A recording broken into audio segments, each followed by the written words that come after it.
Welcome back, kids. Today we're discussing our week one kicker rankings as well as some streaming options for you this week. Finally, the NFL season is almost upon us. So let's go ahead and get right to it. Only thing I want to say really quickly, I strongly believe that streaming kickers is the way to go.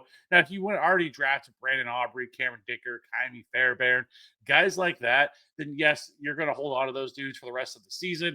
And you're not really going to need to stream. But for everybody else, I think you're just in a much better spot just to stream the position. I think the kicker position is much more of a week to week position. So let's go ahead and keep it moving here. And let's talk about our week one rankings and just kind of go through them really quickly. Brandon Aubrey, Cameron Dicker, Kaimi Fairbairn. Those are the guys I think they're the most consistent on a year to year basis. Brandon Aubrey is the only kicker that has finished each of the last two seasons, averaging more than 10 fantasy points per game. Last year, 28 of his 47 field goals were from 40 or 50 plus yards. Dude just has an absolute cannon. Obviously, kicking inside a dome also helps him well. Brandon Aubrey is a great option on most weeks. Next up is going to be Cameron Dicker. Gets a great matchup week one in Brazil against the Kansas City Chiefs. Now, Dicker has also been a very proven, consistent, reliable option year over year. Last year, he finishes the kicker three in fantasy points per game. He averaged 10.5. He also converted 93% of his field goals, and 11 of his field goals were from 40 plus yards, and nine were from 50 plus yards. The Chargers offense should have some more firepower this year, but in this opening matchup against the Chiefs in Brazil, I expect a lot of points to be scored. Cameron Dicker is definitely a great option. Next up is Kaimi Fairbairn. The Texans travel on the road to the Rams. Fairbairn last year averaged 10.1 fantasy points per game. He was the kicker four. Now, he only converted 85% of his field goals, but 13 of his field goals were from 50 plus yards. So that is a big plus for him. Now they get a matchup against the Rams in week one. I think this is a solid spot for him. Also inside a dome here. So I do like him as another option here, top three option for me. Will Lutz here gets a great matchup against the Tennessee Titans. The Broncos are currently heavy favorites heading into week one against the Titans. Obviously, kicking in Mile High, isn't a dome environment, but this is one of the better outdoor environments that you're going to see. So Will Lutz is a great option. I really like this matchup here, the Atlanta Falcons and the Tampa Bay Buccaneers. It really feels like there's going to be quite a bit of points scored in this game week one. So I think Chase McLaughlin and Younghoe Koo are both top 10 kicking options for me this week. Lastly, Jake Bates, I think, is also a good option here in this matchup against the Green Bay Packers. Something that always worries me with him is just Dan Campbell's propensity to want to go for it on fourth down.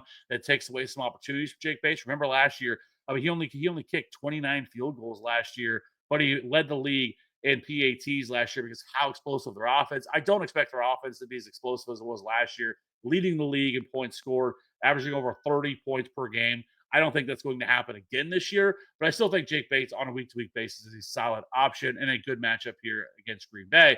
So let's talk about some of our streaming options here. And for me, we're going to start things off. I don't really understand this one, why he's only 16% rostered, and that is Matt Gay. Get a matchup here against the Giants. Commanders have the third highest implied team total for week one. Commanders last year ranked top six in third down conversion rate. Now we get Terry McLaurin back after he received his extension. His holdout is over.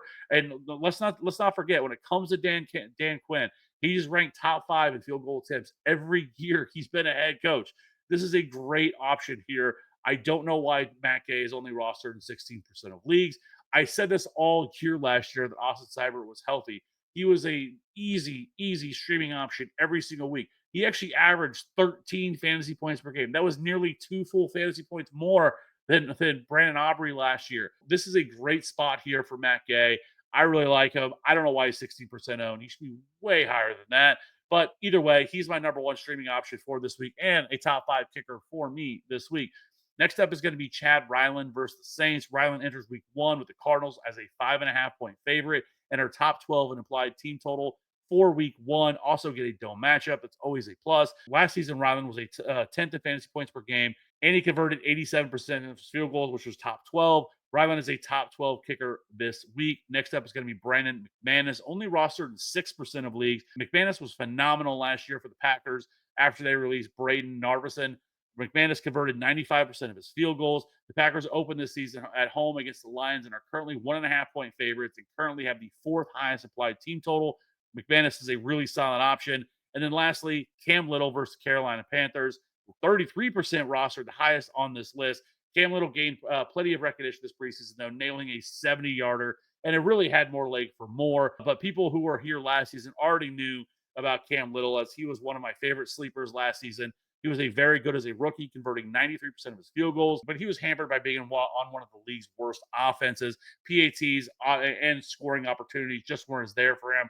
I think this is a big breakout year for Cam Little, and I wouldn't be surprised if he's the top 5 kicker this year. And I think he is a very solid option this week. Panthers, as they are currently 3-point favorites and have the 7th highest implied team total. Next up is going to be Tyler Loop for me against the Buffalo Bills.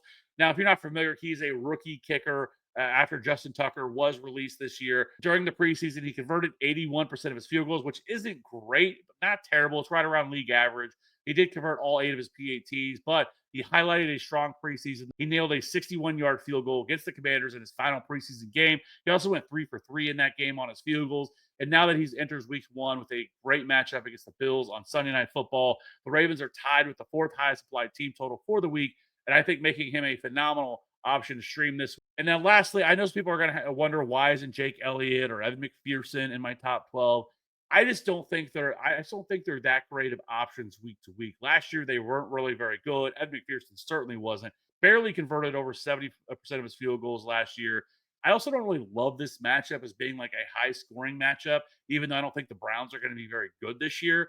But the Browns defense is very good. I think they can get pressure on on Joe Burrow here in this game. I'm not saying that the Browns are going to win this game by any means.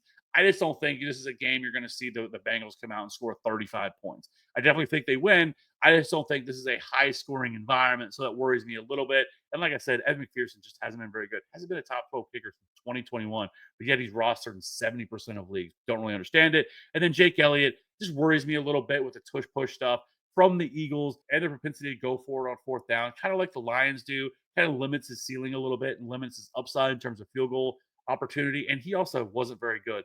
Converted less than 80% of his field goals last year. Just not good. League average is 85%. He was well below that. So that being said, let me know in the comments section below if you think I missed anybody else that you have any questions about. We're going to be rolling this out all year. We'll be talking about our top kickers as well as our defensive streaming options. Usually we do this in one video, but with this being week 1, I want to separate it a little bit. With that being said, let me know in the comments section below. We'll see you on the next one. Bye.